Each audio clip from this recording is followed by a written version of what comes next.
Assalamualaikum warahmatullahi wabarakatuh. Waalaikumsalam Waalaikumsalam warahmatullahi wabarakatuh.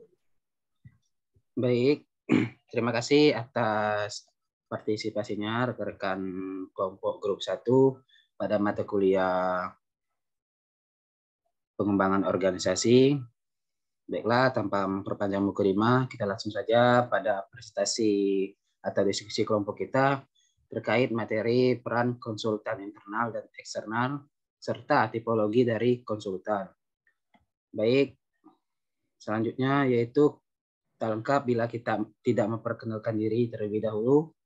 Perkenalkan, nama saya Ragil Danja, NIM 19042027, bersama 3 rekan saya, yaitu Fariska Yanti dengan NIM 19042091, Nadia 19042161, dan yang terakhir yaitu Nasyatul Nadia 19042162. Pada diskusi kelompok kali ini, kami akan mereview beberapa jurnal terkait peran konsultan internal, eksternal, dan tipologi konsultan. Review yang akan kami fokuskan yaitu terdapat 4 poin, yaitu latar belakang masalah, metode penelitian, hasil penelitian, dan saran. Baik, kita masuk pada review yang pertama, yaitu peran konsultan internal dalam pengembangan organisasi yang akan disampaikan oleh rekan saya. Kepada rekan saya, kami persilakan. Baiklah, terima kasih. Yang pertama, review jurnal yang akan dibahas tentang peran konsultan internal dalam pengembangan organisasi, yaitu jurnal dengan judul Peran Konsultan Internal sebagai Watchdog, Konsultan, atau Katalis. Studi kasus ini dilakukan di Universitas Surabaya. Dalam jurnal ini menjelaskan bahwa auditor internal sebagai konsultan atau watchdog atau analis di lembaga pendidikan, yaitu Universitas Surabaya. Penelitian ini berfokus kepada bagaimana peran si auditor internal, yang pada dasarnya auditor internal ini merupakan orang yang memberikan saran atau memberikan masukan-masukan kepada organisasi atau yang dalam kasus ini yaitu Universitas Surabaya. Auditor internal memiliki peran dalam memberikan penilaian terhadap keefektifan pengendalian dalam organisasi. Audit internal juga berperan dalam melakukan penelitian terhadap berbagai kegiatan yang ada di perusahaan. Di samping tugas mereka sebagai pencari ketepatan dan kebenaran atas catatan akuntansi, sehingga peran audit internal dapat dikatakan sebagai konsultan internal dalam suatu organisasi, karena sifatnya memberikan penilaian terkait keefektifan terhadap berjalannya suatu organisasi. Permasalahan yang dikemukakan pada penelitian ini adalah terkait peran yang dimainkan oleh auditor internal di Universitas Surabaya yang terdiri dari rektor dan direktur penjaminan mutu dan audit internal. Hal ini menyangkut persepsi audite Universitas Surabaya mengenai peran, pandangan, dan keberfungsian audit internal sebagai watchdog, konsultan, dan katalis. Sebagaimana diketahui bahwa watchdog yaitu auditor internal sebagai watchdog, mereka memainkan peran sebagai pengamat dalam operasional serta sebagai pemberi peringatan apabila terjadi penyalahgunaan atau praktik yang tidak baik. Jadi auditor internal sebagai watchdog hanya sebagai yang mengamati serta memberi peringatan saja. Sedangkan kalau auditor internal sebagai konsultan, mereka berperan dalam memberikan saran dalam upaya perbaikan dan turut serta aktif membantu manajemen dalam melakukan berbagai tindakan perbaikan. Dan auditor internal seperti inilah yang sebenarnya diharapkan. Kemudian auditor internal sebagai katalis, yaitu mereka memastikan bahwa produk atau jasa yang dihasilkan organisasi sudah memenuhi kebutuhan pelanggan. Penelitian ini dilakukan untuk melihat bagaimana peran auditor internal di Universitas Surabaya. Munculnya persepsi audite terhadap peranan auditor internal di Universitas Surabaya terkait perubahan paradigma fungsi auditor internal. Metode penelitian yang dilakukan yaitu peneliti melakukan pengumpulan data dalam penelitiannya dengan menggunakan paradigma fenomenologis, yaitu mempelajari manusia sebagai sebuah fenomena. Peneliti melakukan pemahaman terhadap peristiwa dan keterkaitannya terhadap pada situasi tertentu. Pengumpulan data dilakukan dengan cara wawancara, pengisian kuesioner, atau analisis dokumen. Hasil dari penelitian menunjukkan bahwa pandangan audit terhadap peran auditor internal masih berada pada peran watchdog. Hal ini disebabkan karena harapan audit terhadap peningkatan kemampuan auditor internal. Audit berharap sebaiknya lebih banyak diubahnya sistem penugasan agar menghasilkan audit yang lebih berkualitas. Auditor internal Universitas Surabaya dinilai belum menjalankan fungsinya sebagai konsultan maupun katalis dalam menjalankan tugas. Hal ini karena adanya perbedaan kapasitas auditor internal dengan hal pengalaman dan pengetahuan dasar mereka. Audit memiliki harapan agar auditor internal ikut dilibatkan dalam strategi seperti perencanaan, tidak hanya melakukan hal yang bersifat teknis saja. Berikutnya, saran dari penelitian ini yaitu keterbatasan peneliti dalam melakukan penelitiannya seperti dalam ruang lingkup penelitian yang hanya membahas tentang persepsi audit terhadap auditor internal di tingkat fakultas bisnis dan ekonomika. Adanya pembatasan sistem perekrutan dan penugasan audit yang hanya pada lingkup Universitas Surabaya, serta fokus penelitian hanya pada audit internal saja. Maka peneliti memberikan beberapa saran untuk penelitian berikutnya, yaitu diharapkan adanya perbandingan sistem audit di perusahaan dengan sistem audit pada organisasi pendidikan. Kemudian penggunaan narasumber dari fakultas yang berbeda sehingga akan menghasilkan persepsi audit yang lebih luas. Peneliti juga memberikan saran agar penelitian selanjutnya dapat dilakukan dengan mengkaji lebih dalam terkait kinerja auditor internal Universitas Surabaya terhadap hasil audit eksternal yang dilakukan. Sekian review dari jurnal yang pertama. Saya kembalikan kepada Ragil. Baik, terima kasih atas penyampaian review jurnalnya. Selanjutnya yaitu kita masuk pada poin yang kedua atau review jurnal yang kedua, yaitu peran konsultan internal dalam pengembangan organisasi. Kepada rekan saya, kami persilakan. Baiklah, terima kasih kepada moderator. Selanjutnya, terkait peran konsultan manajemen konstruksi pada tahap pelaksanaan. Studi kasus ini dilakukan pada proyek pembangunan rumah sakit jiwa daerah di Profesor Ratum Busyang.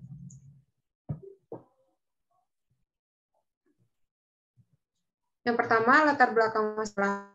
Proyek konstruksi merupakan rangkaian kegiatan yang saling berhubungan antara satu dengan yang lainnya yang melakukan tenaga profesional untuk mencapai tujuan tertentu, yaitu berupa konstruksi atau bangunan dengan biaya yang telah ditentukan.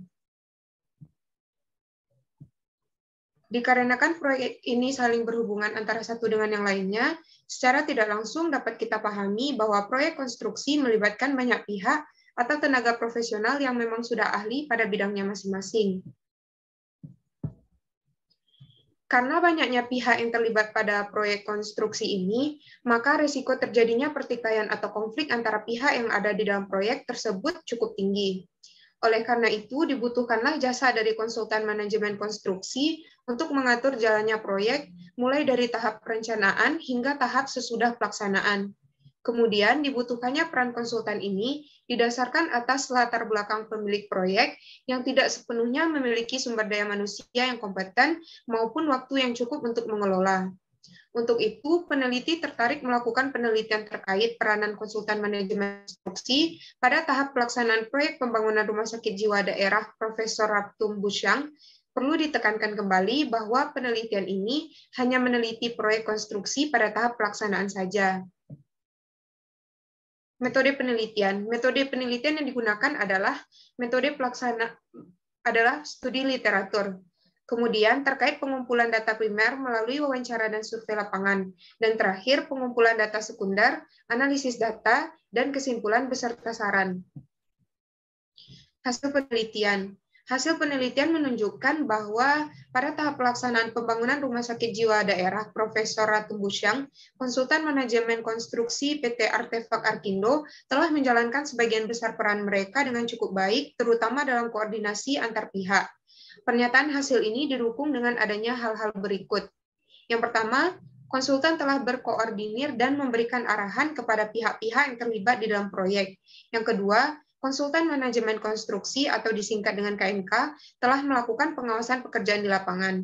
Yang ketiga, konsultan manajemen konstruksi selalu memproses berita acara yang akan diserahkan ke owner untuk ditandatangani.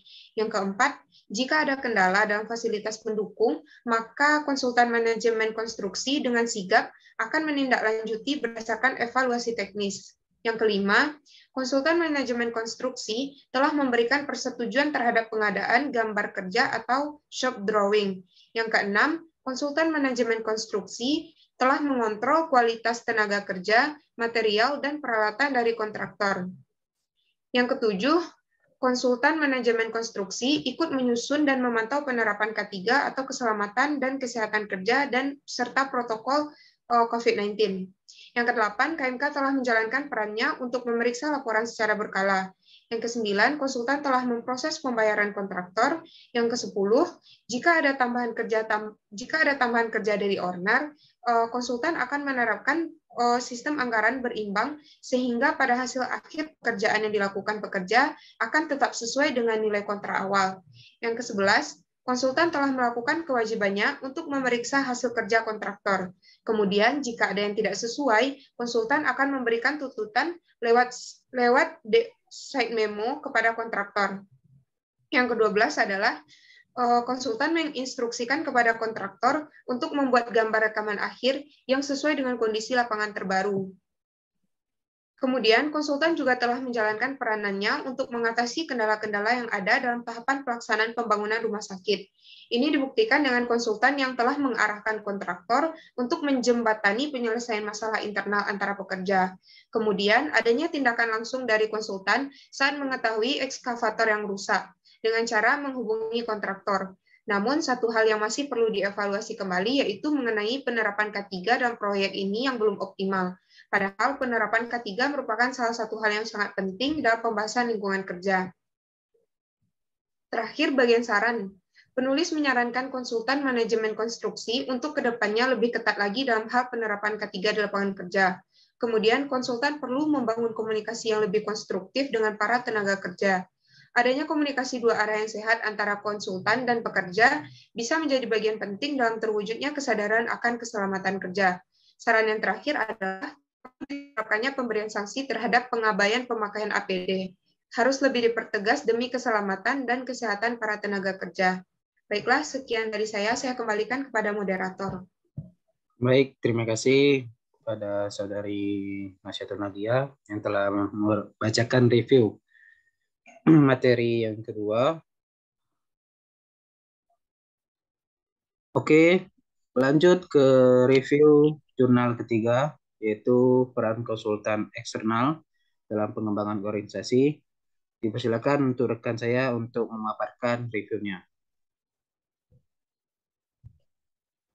Baiklah, saya Pak Kayanti di sini akan menjelaskan tentang bagian ketiga, yaitu tentang peran konsultan eksternal dalam pengembangan organisasi, yang dimana studi kasusnya yaitu tentang analisis peranan konsultan pajak terhadap kepatuhan wajib pajak dalam memenuhi kewajiban perpajakan yang dilakukan pada salah satu perusahaan yang berada di Kota Padang. Latar belakang masalahnya di sini yaitu di mana kepatuhan perpajakan merupakan masalah yang hampir dialami oleh semua negara yang menggunakan sistem perpajakan, baik itu pada negara berkembang maupun negara maju. Kepatuhan wajib pajak harus mendapatkan perhatian yang lebih bagi suatu negara, karena pajak memiliki peran yang besar terhadap sumber utama penerimaan negara. Lalu masalah kepatuhan wajib pajak ini merupakan masalah utama dalam suatu negara. Jika tingkat kepatuhan dalam suatu negara rendah, maka akan muncul tindakan penghindaran, penyelundupan, serta kelalaian pajak yang dapat merugikan negara itu sendiri. Sehingga dengan adanya penelitian ini diharapkan dapat mengetahui apakah konsultan pajak memiliki pengaruh terhadap kepatuhan wajib pajak dalam memenuhi tanggung jawab perpajakan. Lalu tujuan dari penelitian ini secara khusus yaitu untuk menyelidiki apakah ada hubungan antara saran yang ditawarkan oleh konsultan pajak dengan sikap kepatuhan wajib pajak terkait pembayaran pajak, pemerintahan literatur kepatuhan pajak mengungkapkan kurangnya perhatian penelitian mengenai dampak para konsultan pajak terhadap perilaku kepatuhan. Kemudian peneliti juga ingin meneliti kembali faktor-faktor yang mempengaruhi kepatuhan wajib pajak. Lalu selanjutnya itu metode penelitian yang dipakai dalam penelitian ini yaitu penelitian kualitatif. Dan terdapat dua jenis data pada penelitian ini, yaitu data primer dan data sekunder. Data primer yang itu yang digunakan pada penelitian ini didapatkan dari hasil wawancara yang dilakukan dengan informan, sementara data sekunder yang digunakan pada penelitian ini diperoleh dari website resmi Direktorat Jenderal Pajak.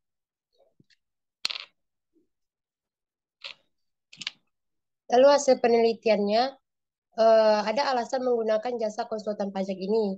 Yang pertama itu pada umumnya wajib pajak menggunakan jasa konsultan pajak disebabkan oleh beberapa alasan.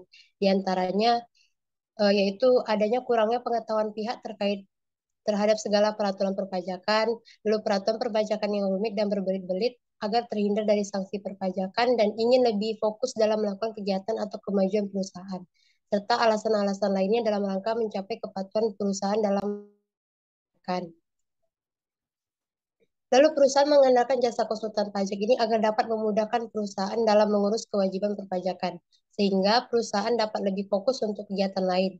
Dengan adanya konsultan pajak, perusahaan tetap dapat melanjutkan tugasnya, terutama dalam hal pajak, karena ada konsultan pajak yang membantu sehingga semuanya berjalan lebih efektif dan efisien. Lalu sistem perpajakan di Indonesia mempunyai peraturan yang cukup kompleks. Tidak hanya peraturan perpajakan Indonesia juga cenderung berubah-berubah serta kurangnya optimalnya sosialisasi dari otoritas perpajakan kepada wajib pajak membuat wajib pajak memerlukan bantuan pihak lain dalam menjalankan kewajiban perpajakannya. Peraturan pajak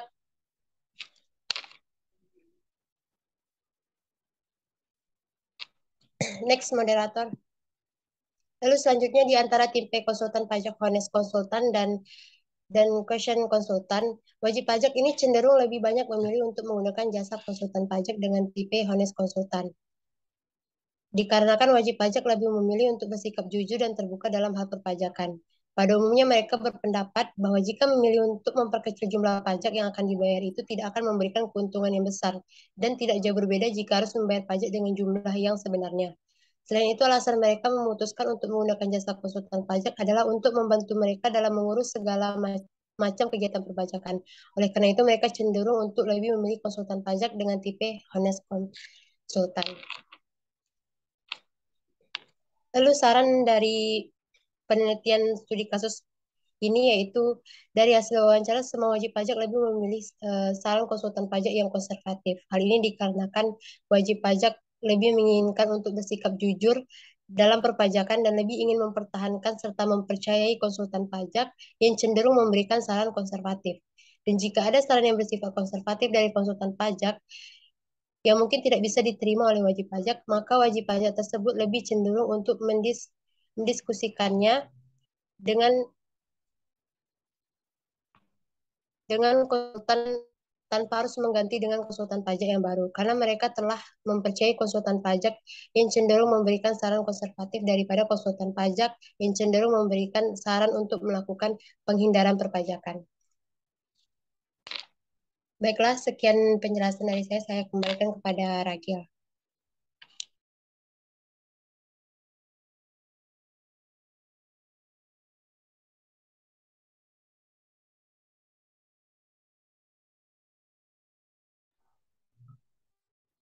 Baik, terima kasih atas pemaparan review jurnalnya terkait peranan konsultan eksternal dalam pengembangan organisasi. Selanjutnya yaitu kita masuk ke dalam poin keempat atau review terakhir, yaitu tipologi konsultan dalam pengembangan organisasi.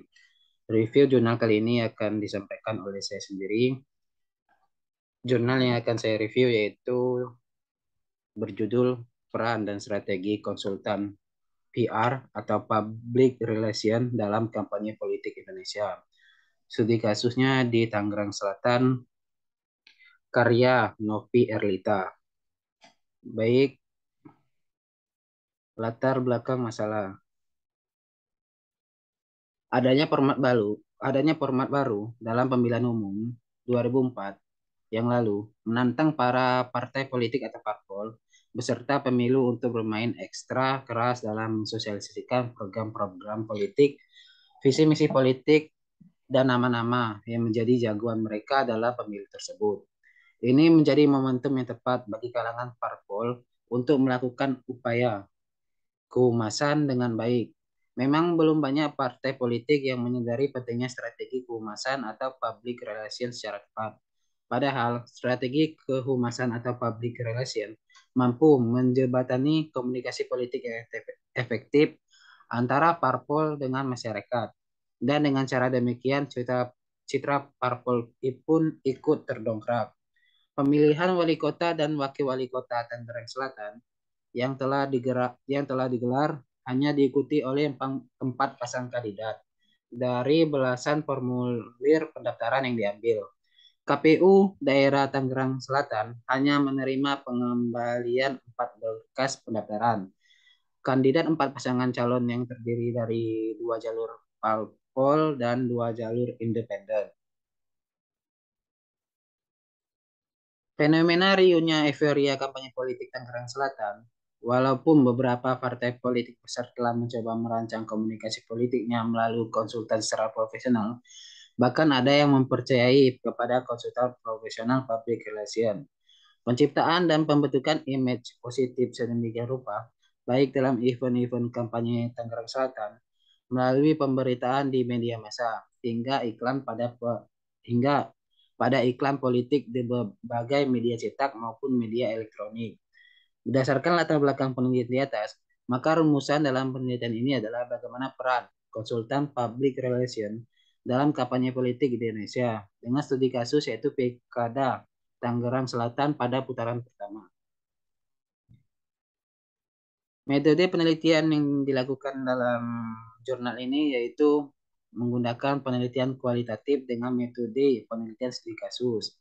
Dengan tujuan penelitian yang pertama yaitu mengetahui bagaimana peran konsultan public relation dalam kampanye politik, tepatnya di Pilkada Tangerang Selatan putaran pertama. Kemudian menganalisis isi pesan kampanye politik yang dibuat oleh konsultan public relation dalam pilkada tersebut. Kemudian berupaya melakukan peningkatan analisis dalam perencanaan kampanye konsultan public relation yang berperspektif demokrasi secara cepat. Hasil penelitian atau temuan penelitian yaitu terdapat dukungan dan hambatan. Dukungannya yaitu para kandidat wali kota atau wakil wali kota Tangerang Selatan tampak lebih intens melakukan roadshow ke sejumlah tokoh. Asumsi yang dibangun dengan kegiatan tersebut, para capres akan mendapat dukungan dari para calon wali kota atau wakil wali kota akan mendapat dukungan dari tokoh dan juga dari para pengikutnya. Kedua yaitu pasangan wali kota dan wakil wali kota Pilkada Tangsel yang tampak lebih intens melakukan kunjungan dan melakukan kegiatan di tengah publik secara langsung. Yang ketiga yaitu kandidat yang tampak terus menampilkan dirinya melalui media, baik melalui iklan politik maupun peliputan ataupun pemberitaan. Keempat yaitu kandidat tampak lebih rajin berburu kegiatan seminar, bedah buku, diskusi-diskusi di sejumlah hotel berbintang, serta bersilaturahmi dengan para elit pemimpin daerah. Selanjutnya yaitu terdapat hambatan. Hambatan yang ditemukan dalam komunikasi yang dilakukan oleh konsultan public relation yaitu terkait kultur politik masing-masing partai politik. Kemudian mata rantai koalisi politik masa lalu dan masa depan. Selanjutnya yaitu bersumber dari gesekan dan konflik kepentingan partai politik yang terus-menerus mengguncang stabilitas manajemen internal maupun eksternal partai politik. Yang terakhir yaitu bersumber dari adanya ancaman degradasi pengaruh ideologi partai politik dan memudarnya orientasi pemilih, sehingga parpol tidak percaya diri mendorong sejumlah kadernya untuk maju dalam persaingan pilkada Tangerang Selatan yang akan mendatang. Kemudian dari kebijakan internal parpol pilkada Tangsel juga pada bulan November lalu. Oke, kita masuk pada poin terakhir yaitu saran. Saran yang dapat dilakukan dalam penerapan konsultan public relation yaitu mengatasi hambatan yang ditemukan, dengan menerapkan berbagai tipologi gaya konsultan yang fleksibel. Artinya bisa diterapkan dalam situasi apapun. Di mana dari pemaparan materi tersebut diketahui bahwa memang benar gaya pembujuk yang dilakukan oleh konsultan sudah mampu menarik antusias publik, tetapi masih terdapat masalah dalam internal maupun eksternal partai, sehingga diperlukan berbagai peranan gaya konsultan lainnya, seperti gaya stabilisator, gaya pandu, dan gaya analisis, maupun gaya penggembira, sehingga mencairkan suasana internal dari partai politik, sehingga memaksimalkan fungsi dan tujuan dari adanya konsultan public relation di kegiatan pemilu berikutnya. Baik, sekian pemaparan materi dari saya.